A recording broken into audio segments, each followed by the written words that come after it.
তার সাথে রফতা আছে। যাকে ভালো লাগে মুহাক্কিক যে কোনো আলেমের কাছে আপনি গিয়ে আপনি এই কাজটা শিখতে চান যে হুজুর আমি এই কাজ করব, এই কাজের মধ্যে সুন্নত তরিকা কি, নবীর সুন্নত কি সেটা বলে দেন। আপনি সুন্নতটা শিখে সুন্নত মোতাবেক করেন। বাস যদি আপনি সুন্নত মোতাবেক করেন তাহলে আপনার নামাজও ইবাদত। আর যদি সুন্নত ছেড়ে দেন নামাজের মধ্যে, তাহলে নামাজ আর ইবাদত থাকবে? নামাজের মধ্যে সুন্নত হলো পহেলা রুকু করতে হয়, পরে সেজদা করতে হয়। এখন আপনি যদি বদলায় এক রাকাত নামাজে পয়লা সেজদা করে পরে উচ্চা রুকু দেন, তাহলে হইব? নামাজ হইব? কি ছুটছে? দুইটাই করছেন, রুকুও করছেন সেজদাও করছেন, সুন্নতের খেলাফ করছেন। আগে রুকু না করে আগে সেজদা করে ফেলাইছেন, পরে উচ্চা রুকু করছেন। কোন মুফতি সাহেব ফতোয়া দিব যে আপনার নামাজ হয়ে গেছে, রুকু সেজদা দুইটাই তো করছেন, এরকম বলবে বলেন? তাইলে সুন্নত ছেড়ে দিলে নামাজও ইবাদত থাকে না। এই জন্য আল্লাহ তাআলা তার মাহবুব তার নবীকে এরকম ভালোবাসেন যে কখনো মুস্তাফা, কখনো মুস্তাফা, কখনো আহমদ, কখনো মুহাম্মদ, কখনো তাহা, কখনো ইয়াসিন, কখনো হামিম, কখনো আলিফ লাম মিম। তো রাসূলুল্লাহ সাল্লাল্লাহু আলাইহি ওয়াসাল্লাম যার সম্মানে আল্লাহ তাআলা কোরআনে তাকে ডাকার জুমলাকেও সম্মানিত করে ডেকেছেন।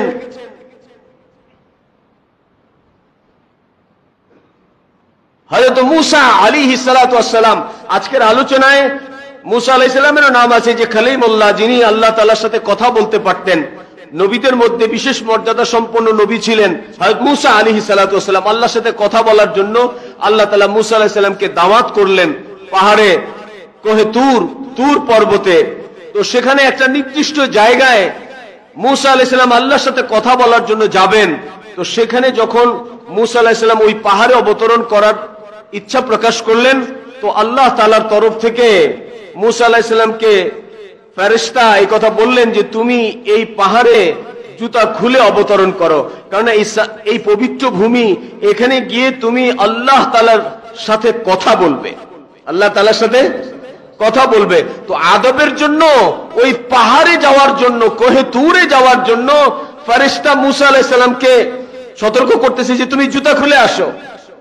আপনারা জানেন আগামী কালকে 12ই রবিউল আউয়াল, যে ব্যাপারে শতভাগ নিশ্চিত না হইলেও বিভিন্ন ঐতিহাসিক গণের মতামত হলো হুজুর আকরাম সাল্লাল্লাহু আলাইহি ওয়াসাল্লামের জন্ম তারিখ, এই তারিখে হুজুর সাল্লাল্লাহু আলাইহি ওয়াসাল্লাম জন্মগ্রহণ করেছেন 12ই রবিউল আউয়াল। আবার কারো কারো মতামত অনুসারে এই তারিখেই হুজুর সাল্লাল্লাহু আলাইহি ওয়াসাল্লামের ইন্তেকালও হয়েছে।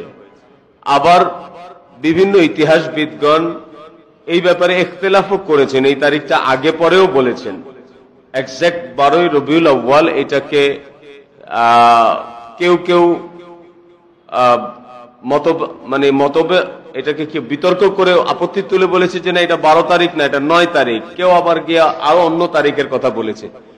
যাই হোক, আমি প্রসঙ্গত আলোচনা এই জন্য এনেছি যে আমাদের তরফ থেকে, অর্থাৎ উলামায়ে কেরামের তরফ থেকে সাধারণ মানুষের কাছে যদি এই ব্যাপারে সুস্পষ্ট বক্তব্য না থাকে তাহলে তারা বিভ্রান্ত হবে। আজকাল তো বিভ্রান্ত করার মতো লোকের অভাব নাই, লোকদেরকে বিভ্রান্ত করছে, কেউ বাড়াবাড়ি করছে, কেউ বিষয়টাকে একেবারেই হালকাভাবে নিচ্ছে। কি বলেন? কেউ হুজুর আকরাম সাল্লাল্লাহু আলাইহি ওয়াসাল্লামের জন্ম, এইটা অনেক বড় একটা ব্যাপার, এই কারণে তারা কিছু বেদাতও করে ফেলতেছে অতিরঞ্জিত করতে গিয়ে। হ্যাঁ, আবার কেউ বিষয়টাকে একেবারে পাত্তাই দিচ্ছে না। এটা দোনোটাই ভুল, দোনোটাই। হুজুর সাল্লাল্লাহু আলাইহি ওয়াসাল্লাম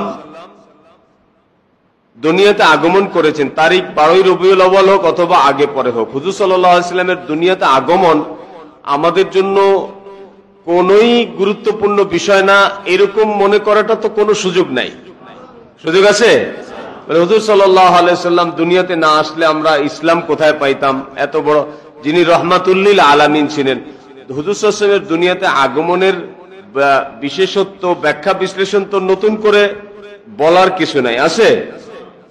কিন্তু হুজুর সাল্লাল্লাহু আলাইহি ওয়াসাল্লামের মহব্বতের কারণে, হুজুর সাল্লাল্লাহু আলাইহি ওয়াসাল্লামের মাহাত্ম্যের কারণে, হুজুর সাল্লাল্লাহু আলাইহি ওয়াসাল্লামের বরত্বের কারণে এমন কিছু করা যাবে না যেটা হুজুর সাল্লাল্লাহু আলাইহি ওয়াসাল্লাম নিজেও কখনো পছন্দ করেন নাই। এবং হুজুর সাল্লাল্লাহু আলাইহি সাল্লামের যারা সহচর ছিলেন, অর্থাৎ হযরত সাহাবায়ে কেরাম রাদিয়াল্লাহু তাআলা আনহুম আজমাইন, যারা হুজুর সাল্লাল্লাহু আলাইহি সাল্লামকে নিজের জীবনের চেয়ে বেশি ভালোবাসতেন, ওই সব সাহাবায়ে কেরামও হুজুর সাল্লাল্লাহু আলাইহি সাল্লামের জন্ম তারিখ অথবা হুজুর সাল্লাল্লাহু আলাইহি সাল্লামের মৃত্যু তারিখে যে সব কিছু করেন নাই, এমন কোনো কাজ করা যাবে না যেটা আমাদের মধ্যে করছে। এটা অতিরঞ্জিত কিছু করা যাবে না, আবার এটাকে একেবারেই কোনো গুরুত্বপূর্ণ বিষয় না এমন ভাবে হালকা ভাবেও নেওয়া যাবে না। অবশ্যই এটা আমাদের জন্য গুরুত্বপূর্ণ। হুজুর সাল্লাল্লাহু আলাইহি সাল্লাম আল্লাহ তাআলার কাছে এই সৃষ্টিকুলের মধ্যে সবচেয়ে প্রিয়, সবচেয়ে দামি, সবচেয়ে মহব্বতের। হুজুর সাল্লাল্লাহু আলাইহি সাল্লামের চেয়ে মহব্বত, হুজুর সাল্লাল্লাহু আলাইহি সাল্লামের চেয়ে প্রিয়, হুজুর সাল্লাল্লাহু আলাইহি সাল্লামের চেয়ে শ্রেষ্ঠ, হুজুর সাল্লাল্লাহু আলাইহি সাল্লামের চেয়ে সম্মানিত আল্লাহ তাআলার কাছে আর কেউ ছিলেন না, আর কোনোদিন হবেনও না, আর কোনোদিন হবে না। হুজুর সাল্লাল্লাহু আলাইহি সাল্লামই আল্লাহ তাআলার কাছে সবচেয়ে প্রিয় এবং আল্লাহ তাআলার কাছে সবচেয়ে সম্মানিত। আল্লাহ হুজুর সাল্লাল্লাহু আলাইহি সাল্লামেরও খালেক, মতলব স্রষ্টা, অর্থাৎ হুজুর সাল্লাল্লাহু আলাইহি সাল্লামকেও সৃষ্টি করেছেন আল্লাহ। হুজুর সাল্লাল্লাহু আলাইহি সাল্লামেরও খালেক আল্লাহ, হুজুরকেও বানানে ওয়ালা আল্লাহ, হুজুরেরও মালিক আল্লাহ। কিন্তু আল্লাহ নিজে বানায়া, আল্লাহ তার এই বানানো সৃষ্টি মখলুক মুহাম্মদুর রাসূলুল্লাহ সাল্লাল্লাহু আলাইহি সাল্লামকে এমন সম্মান দিবেন যে নিজেও সম্মানিত লেহজা, সম্মানিত শব্দে তাকে সম্বোধন করেছেন। সাধারণ কোন সম্বোধন মুহাম্মদুর রাসূলুল্লাহ সাল্লাল্লাহু আলাইহি সাল্লামকে আল্লাহও করেন নাই, অথচ আল্লাহ তার বানানে ওয়ালা মালিক।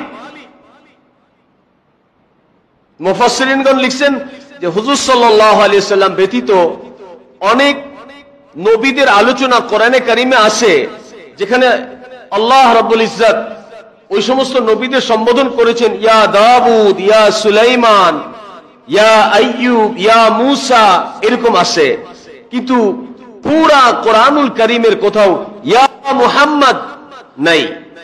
সমস্ত মুফাসসিরিনে কেরাম এর তাফসীরে লিখছেন যে রাসূলুল্লাহ সাল্লাল্লাহু আলাইহি সাল্লামের সম্মানের কারণে,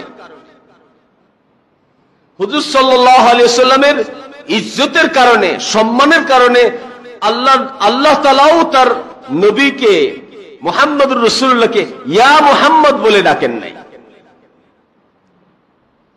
ইয়া সুলাইমান বলে সুলাইমান আলাইহিস সালামকে ডেকেছেন, ইয়া মূসা বলে মূসা আলাইহিস সালামকে ডেকেছেন, কিন্তু ইয়া মুহাম্মদ বলে আল্লাহ নবীকে ডাকেননি আল্লাহ তাআলা। এবং সমস্ত মুফাসসির এটা লিখছেন যে নবীর সম্মানের কারণে আল্লাহ এটা করেছেন, নবীর সম্মান। হ্যাঁ, নবীকে ডেকেছে মুহাম্মাদুর রাসূলুল্লাহ ওয়াল্লাযীনা মাআহু আশিদ্দাউ আলাল কুফফারি রুহামাউ বাইনাহুম। হুজুর সাল্লাল্লাহু আলাইহি ওয়াসাল্লামকে আল্লাহ নিজের রিসালাতের সত্যায়ন করে ডাকতেছেন যে মুহাম্মদ রাসূলুল্লাহ, মুহাম্মাদুর রাসূলুল্লাহ, মুহাম্মদ সাল্লাল্লাহু আলাইহি ওয়াসাল্লাম আল্লাহর রাসূল।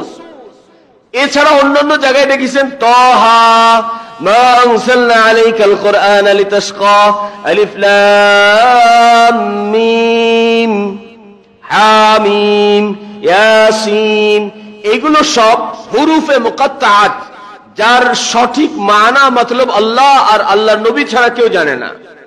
মুফাসসিরিনগণ বলছেন এগুলো হুজুর সাল্লাল্লাহু আলাইহি সাল্লামের সম্মানিত উপাধি। এখানে তোহা মুরাদ মুহাম্মদুর রাসূলুল্লাহ, ইয়াসিন মুরাদ মুহাম্মদুর রাসূলুল্লাহ, হামিম মুরাদ মুহাম্মদুর রাসূলুল্লাহ। সম্মানিত লেহজায় ডেকেছেন বিভিন্ন জায়গায়, কখনো আহমদ বলেছেন, কখনো মুহাম্মদ বলেছেন, কখনো অন্য নামে বলেছেন।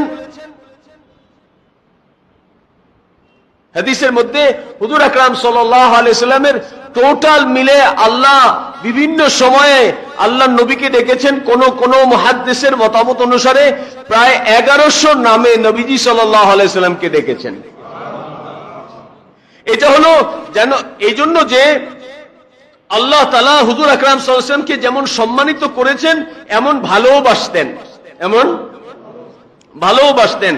মানুষ যাকে ভালোবাসে, আপনি উপলব্ধির জন্য আমি উদাহরণ দিয়ে বলছি, মানুষ যাকে ভালোবাসে, অতিরিক্ত ভালোবাসে, অত্যন্ত বেশি ভালোবাসে, মানুষ তাকে কোনো একটা নামে ডেকে তৃপ্তি পায় না। তাকে ভালোবাসাটাকে, তার হৃদয়ে নিংড়ানো ভালোবাসাটাকে প্রকাশ করার জন্য সে ভিন্ন ভিন্ন সময় ভিন্ন ভিন্ন নামে ডাকে। হ্যাঁ, দেখবেন আমরা যারা এখানে বাবা হয়েছি, আমাদের পরিবারে এই ওদের মায়েরা আছে, নিশ্চয়ই বাবা সন্তানকে ভালোবাসে, কিন্তু বাবার চেয়ে মারা সন্তানকে বেশি ভালোবাসে। এটা স্বাভাবিক হিসাব, নর্মালি এটা হয়। তো মা বাবা সব সন্তানকেই ভালোবাসে, কিন্তু যেগুলো একদম ছোট থাকে, জন্মের পরের থেকে 2 বছর 3 বছর পর্যন্ত একদম ছোট, যেগুলো চলতে অক্ষম, এগুলোর একটু বেশি ভালোবাসে। কি বলেন? তো দেখবেন বড়গুলোরে তো সবাই নাম ধরে ডাকে, কিন্তু একদম ছোট, জন্মের কিছুদিন পরে হুজুরকে দিয়ে নাম রাখাইছে আব্দুর রহমান, কিন্তু মা আর বাবা পরিবারের, বিশেষ করে মা, এই বাচ্চাকে ওই আব্দুর রহমান বলে থোড়াই ডাকে, 1-2 বার ডাকে। কখনো ডাকে আমার মনা, কখনো ডাকে আমার টিয়া, কখনো ডাকে আমার কলিজা, কখনো ডাকে আমার জাদু, কখনো ডাকে আমার জান। ঠিক কি ঠিক না? অর্থাৎ মা যে এই বাচ্চাটাকে এত ভালোবাসে, মা নিজেও মাঝে মাঝে কনফিউজ হয়ে যায় যে কি বলে ডাকলে আমার ভালোবাসাটা পুরা প্রকাশ পাবে। এই জন্য একবার এইটা ডাকে তো আরেকবার ওইটা ডাকে। হ্যাঁ, এই জন্য আল্লাহ তাআলা তার মাহবুব, তার নবীকে এরকম ভালোবাসেন যে কখনো মুস্তাফা, কখনো মুস্তাফা, কখনো আহমদ, কখনো মুহাম্মদ, কখনো তোহা, কখনো ইয়াসিন, কখনো হামিম, কখনো আলিফ লাম মিম। তো রাসূলুল্লাহ সাল্লাল্লাহু আলাইহি ওয়াসাল্লাম, যার সম্মানে আল্লাহ তাআলা কোরআনে তাকে ডাকার জুমলাকেও সম্মানিত করে ডেকেছেন।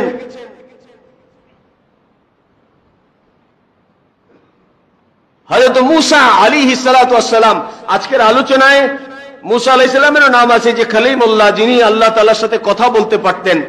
নবীদের মধ্যে বিশেষ মর্যাদা সম্পন্ন নবী ছিলেন হযরত মূসা আলাইহিস সালাতু ওয়াস সালাম। আল্লাহর সাথে কথা বলার জন্য আল্লাহ তাআলা মূসা আলাইহিস সালামকে দাওয়াত করলেন পাহাড়ে, কোহে তুর পর্বতে।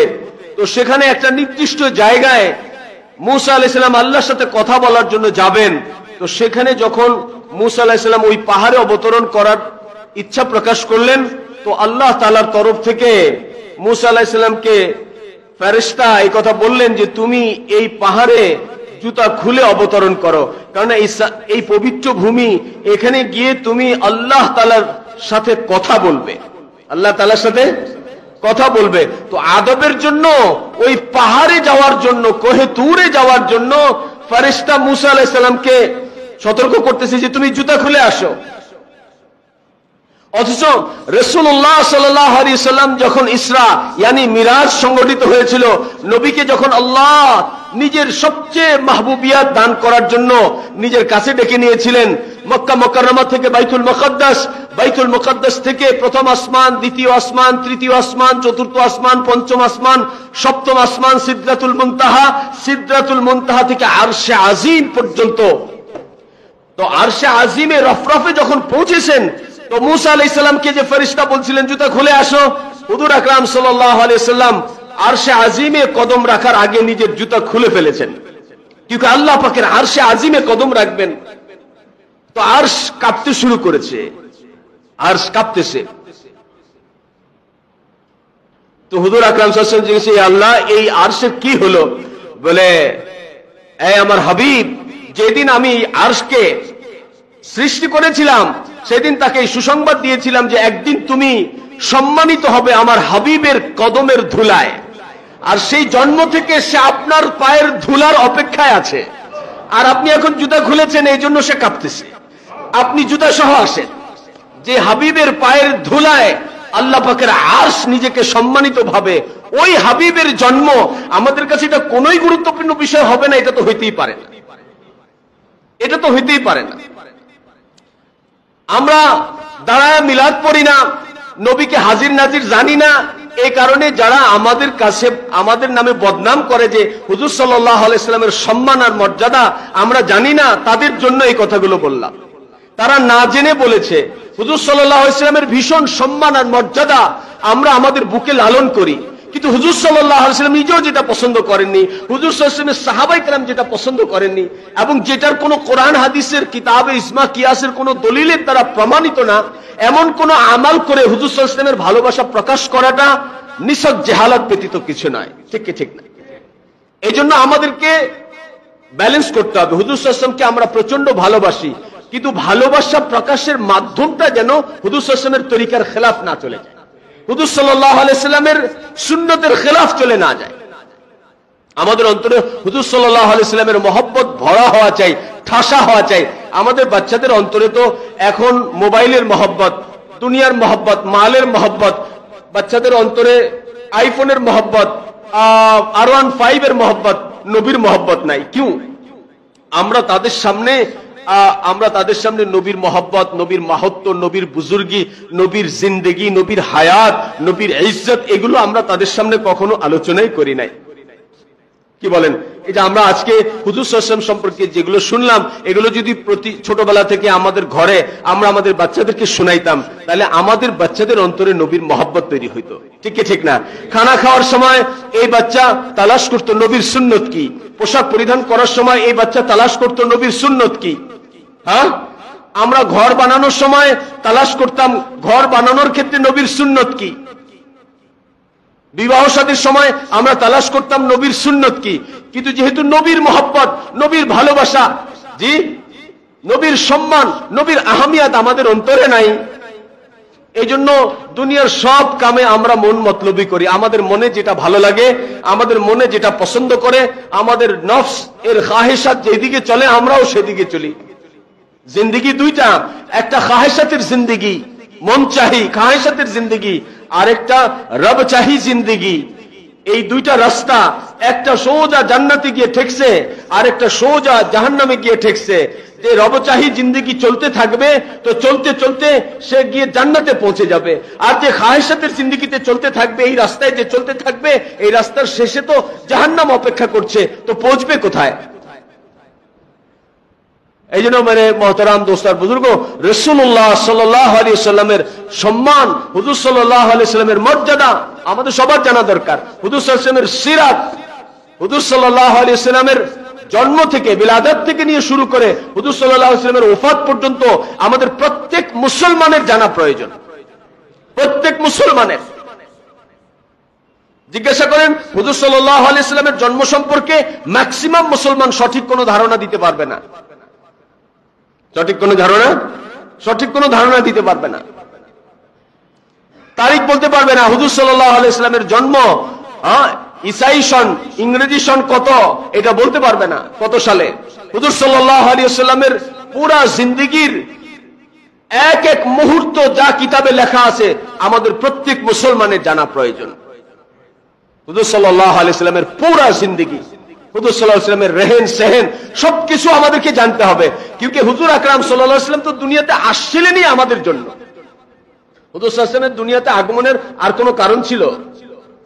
উম্মতের হিদায়াত, উম্মতের খায়রখা বনে আসছিলেন, রাহমাতুল লিল আলামিন বনে আসছিলেন, যিনি আমাদের জন্য রহমত স্বরূপ আসছেন, আমাদের জন্য রহমত স্বরূপ আসছেন।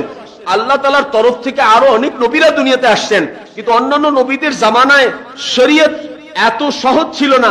এখন আমাদের জন্য যত সহজ, এত সহজ ছিল না। বনি ইসরাইলের নবীদের জামানায় শরীয়ত আরো কঠোর ছিল। কারো শরীরের কাপড়ে যদি নাপাকি লেগে যেত, তো সেটা পাক করতে হইতো, শরীরের কাপড়ের ওই অংশটা আগুনে জ্বালায় দিতে হইতো, তাইলে ওইটা পাক হইতো। সহজ না কঠিন?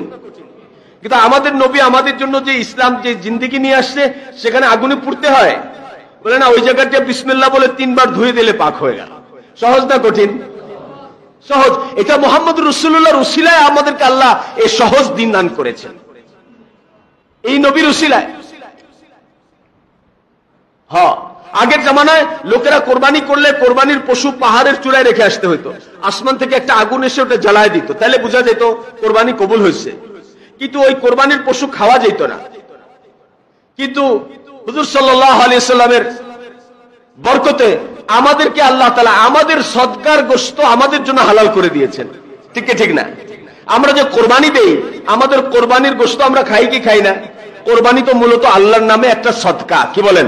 আমরা আল্লাহর নামে এই পশু জবাই করতেছি সদকা হিসেবে, অথচ এই পশুর গোশতই আল্লাহ আমাদেরকে হালাল করে দিয়েছেন। কিউ? আমরা মুহাম্মদুর রাসূলুল্লাহ সাল্লাল্লাহু আলাইহি সাল্লামের উম্মত। সব জায়গাতে মুহাম্মদুর রাসূলুল্লাহ সাল্লাল্লাহু আলাইহি সাল্লামের উম্মতকে বিশেষ বিশেষ ফজিলত সব জায়গাতে, সব জায়গাতে। কিন্তু আমাদের এখনো পর্যন্ত আমাদের অবস্থা হলো যে আমরা আমাদের জীবনের কোন জায়গাতে হুজুর সাল্লাল্লাহু আলাইহি ওয়াসাল্লামের সুন্নত আমাদের কাছে ভালো লাগে না। আমাদের খ্রিস্টানের মতো খাইতে ভালো লাগে, হিন্দুদের মতো বিবাহ শাদী করতে ভালো লাগে, ইহুদিদের মতো সমাজ সংসার চালাইতে ভালো লাগে। এখনো পর্যন্ত আমাদের মধ্যে হিন্দুয়ানা কৃষ্টি কালচার দিয়ে ভরা। এখনো পর্যন্ত আমরা মুহাম্মদুর রাসূলুল্লাহ সাল্লাল্লাহু আলাইহি ওয়াসাল্লামের সুন্নত ও শরীয়ত মোতাবেক আমরা আমাদের ব্যক্তি জীবন, আমাদের পারিবারিক জীবন, আমাদের সামাজিক জীবন, আমাদের রাষ্ট্রীয় জীবন, আমাদের আন্তর্জাতিক জীবন, কোন জায়গাতে আমরা রাসূলুল্লাহ সাল্লাল্লাহু আলাইহি ওয়াসাল্লামের সুন্নতকে অগ্রাধিকার না দিয়ে এখানে আমরা আধুনিক এবং পাশ্চাত্যের সভ্যতা, যেগুলো মূলত ও সভ্যতার দ্বারা সৃষ্টি, সেগুলোর দিকে আমরা বেশি ঝুঁকে আছি। মুহাম্মদ রাসূলুল্লাহ সাল্লাল্লাহু আলাইহি ওয়াসাল্লামের সুন্নত থেকে আমরা মুখ ফিরিয়ে আছি।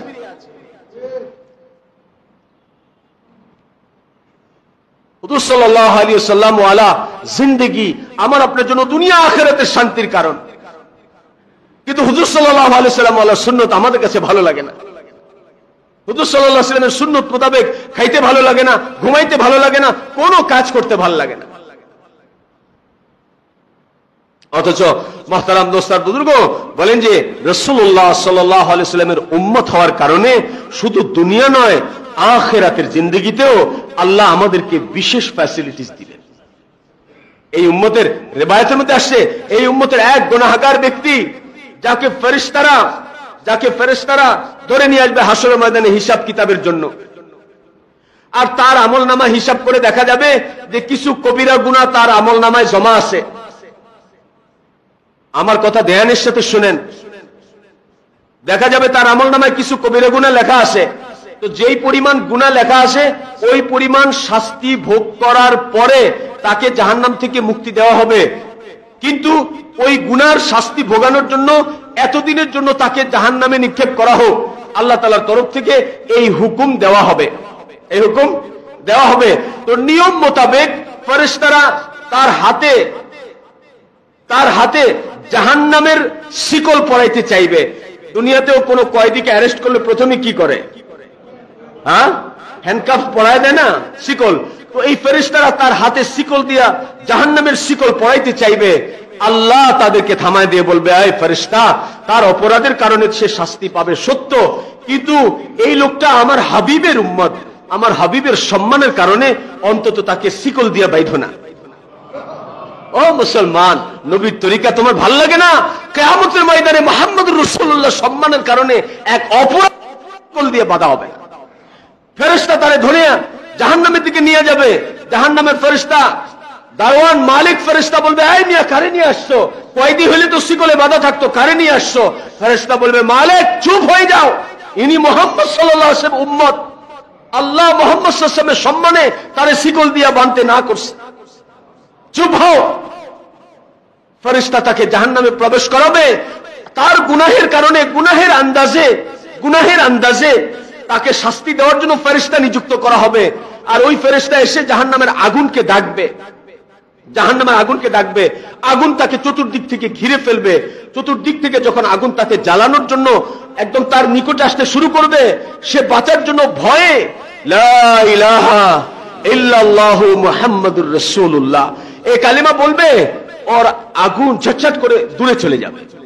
ফেরেশতা তাজ্জুব হবে, আরে ফেরেশতা আবার হুকুম করবে, এই আগুন তোমার কি হলো? আবার তারে জ্বালাও। আরে আল্লাহ আমাকে তার শাস্তির জন্য নিযুক্ত করেছে, আগুন তোমার কি হলো?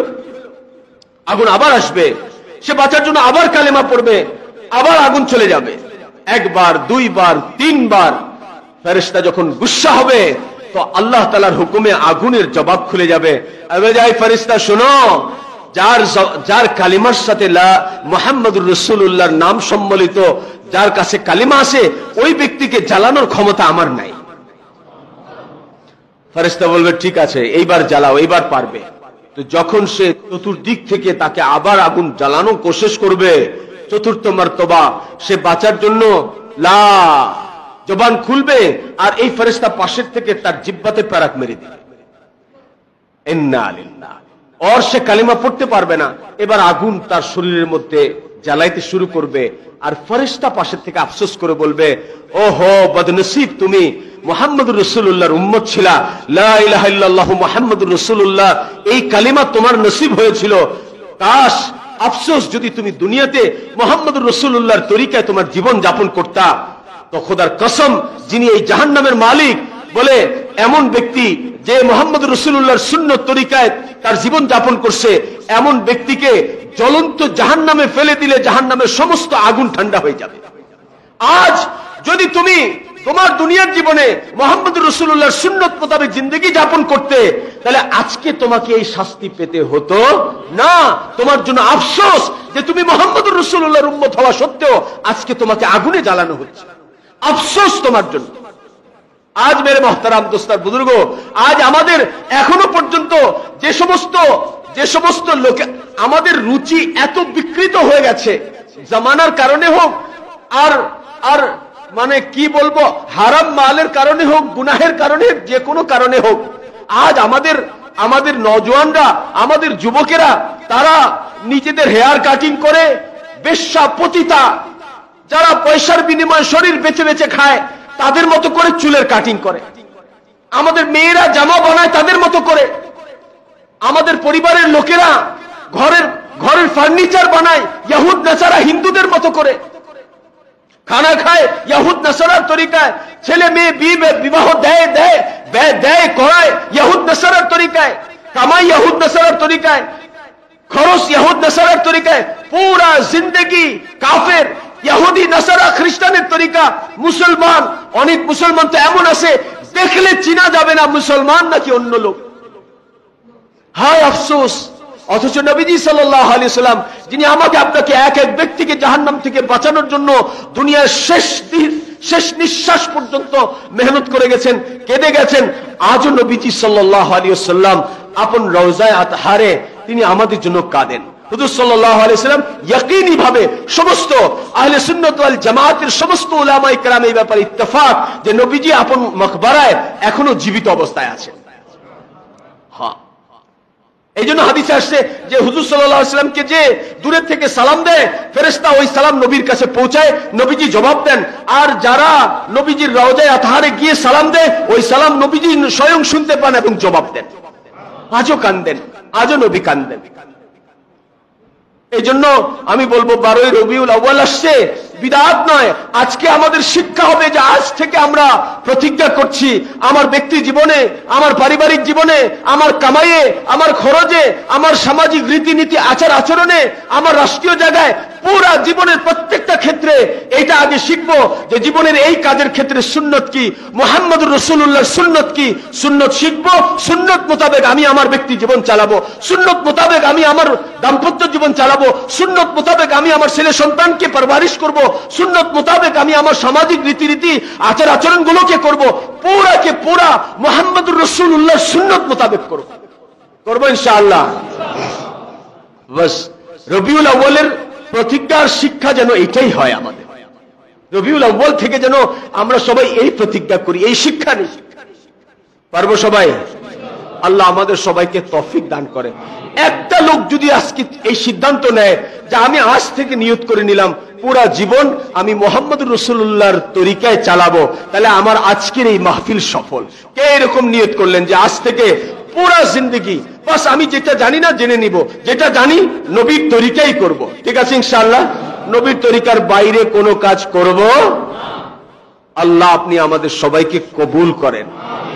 আল্লাহ আপনি আমাদের সবাইকে কবুল করেন।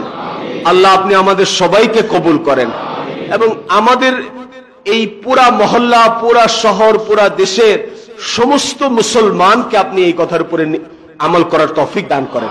এই জন্য আমরা একে অন্যকে দাওয়াত করব, একে অন্যকে দাওয়াত দিব, নবীর সুন্নতের দাওয়াত দিব। কি করব বলেন? নবীর সুন্নতের দাওয়াত দিব। ঘরের মধ্যে খানা খাওয়ার সময় দস্তরখানা বিছায় খানা খান, দস্তরখানা। ছোট বাচ্চা আছে না, ছোট বাচ্চা যাকে আপনারা সুজি খাওয়ান, চামিচ দিয়ে খাওয়ান, এরকম আছে না? ওই বাচ্চার ওই ছোট সেরেলাক বা দুধের যে পেয়ালা, এটাও আগে একটা দস্তরখানার উপরে রাখবেন, এরপরে তাকে খাবার দিবেন। সুন্নাত।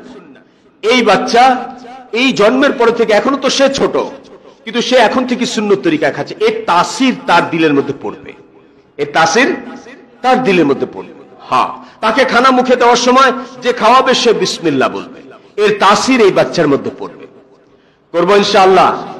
আর জীবনের প্রতিটা ক্ষেত্রে, ঘর বানান, কাপড় বানানো, বিবাহ শাদী করা, সংসারের যে কোনো কাজে নবীজি সাল্লাল্লাহু আলাইহি সাল্লামের সুন্নত জানতে হবে। ঠিক আছে? সবাই জানবো তো ইনশাআল্লাহ। সুন্নতের খেলাফ কোনো কাজ করব না, কোনো বিদআত করব না, সুন্নতের খেলাফ চলবো না। প্রতিটা কাজে নবীর সুন্নত না জানলে বাস আমরা তো আসি, আমাদের কাছে চলে আসেন। সারা দেশে, বাংলাদেশে এত উলামায়ে কেরাম আছে, আপনার যার সাথে রফতা আছে, যাকে ভালো লাগে, মুহাক্কিক যে কোনো আলেমের কাছে আপনি গিয়ে আপনি এই কাজটা শিখতে চান যে হুজুর আমি এই কাজ করব, এই কাজের মধ্যে সুন্নত তরিকা কি, নবীর সুন্নত কি সেটা বলে দেন। আপনি সুন্নতটা শিখে সুন্নত মোতাবেক করেন। বাস যদি আপনি সুন্নত মোতাবেক করেন তাহলে আপনার নামাজও ইবাদত। আর যদি সুন্নত ছেড়ে দেন নামাজের মধ্যে, তাহলে নামাজ আর ইবাদত থাকবে? নামাজের মধ্যে সুন্নত হলো পহেলা রুকু করতে হয়, পরে সেজদা করতে হয়। এখন আপনি যদি বদলায় এক রাকাত নামাজে পয়লা সেজদা করে পরে ইচ্ছা রুকু দেন, তাহলে হইব? নামাজ হইব? কি সরছে? দুইটাই করছেন, রুকুও করছেন, সেজদাও করছেন, সুন্নতের খেলাফ করছেন। আগে রুকু না করে আগে সেজদা করে ফেলাইছেন, পরে ওইটা রুকু করছেন। কোন মুফতি সাহেব ফতোয়া দিব যে আপনার নামাজ হয়ে গেছে, রুকু সেজদা দুইটাই তো করছেন, এরকম বলবে বলেন? তাইলে সুন্নত ছেড়ে দিলে নামাজও ইবাদত থাকে না। নামাজ ইবাদত হইতে হলে নামাজও সুন্নত মোতাবেক করতে হয়। আর আল্লাহ আমাদের জন্য এত সহজ করছে, সুন্নত মোতাবেক যদি আপনি আপনার ব্যবসার কাজটা করেন তো সেটা আপনার জন্য ইবাদত হবে। সুন্নত মোতাবেক যদি আপনি ক্ষেত কৃষি করেন, ক্ষেত কৃষি ইবাদত হবে, চাকরি ইবাদত হবে। আপনার স্ত্রীর সাথে মেলামেশা আপনার জন্য ইবাদত হবে। একজন সাহাবী বলেন হুজুর এই কাজে ইবাদত হবে? বলে অবৈধভাবে জিনা করলে গুনাহ হয় না, তো বৈধভাবে করলে নেকি হবে। সুবহানাল্লাহ। তো এই জন্য দোস্ত, পুরা জিন্দেগি প্রত্যেকটা কাজ সুন্নত মোতাবেক করব, নিয়ত করলাম সবাই। আমার জন্য দোয়া করবেন। আমি আসলে ভীষণ অসুস্থ, অনেক কথা তো বলা পছন্দও করি না, বলিও না, দোয়া চাওয়ার জন্য বলছি। ভীষণ অসুস্থ, আল্লাহ যেন সুস্থতা দান করেন। বিশেষ করে আমার আম্মার জন্য দোয়া করবেন। খুব বেশি অসুস্থ, হসপিটাল থেকে এক প্রকার আর কি, তারা 10 দিন হাসপাতাল থাকার পরে এখন তারা হাল ছেড়ে দিছে, আশা ছেড়ে দিছে। বাসায় নিয়ে আসছি আমরা, একেবারেই 83 বছর বয়স, অনেক বয়স হয়ে গেছে। তো আমার এই আম্মা আমার দেখা এই জামানায় জীবিত ওলিদের মধ্যে একজন। আমার আম্মার ব্যাপারে আমি গত কয়েকদিন আগে বলছি, গত 50 বছরে তার তাহাজ্জুদ কাজা নাই, এমন একজন মা আমার জন্মের পরে 4 বছর বয়স থেকে আমার বাবা ছিলেন না। আমি এই পর্যন্ত এসেছি আমার মায়ের পরবারিশেই। আর সেই মা একেবারে হয়তো জীবন সায়ন্যে উপনীত। তো আপনাদের সবার কাছে দোয়া চাচ্ছি যেন আল্লাহ আমার মাকে সুস্থতা দান করেন।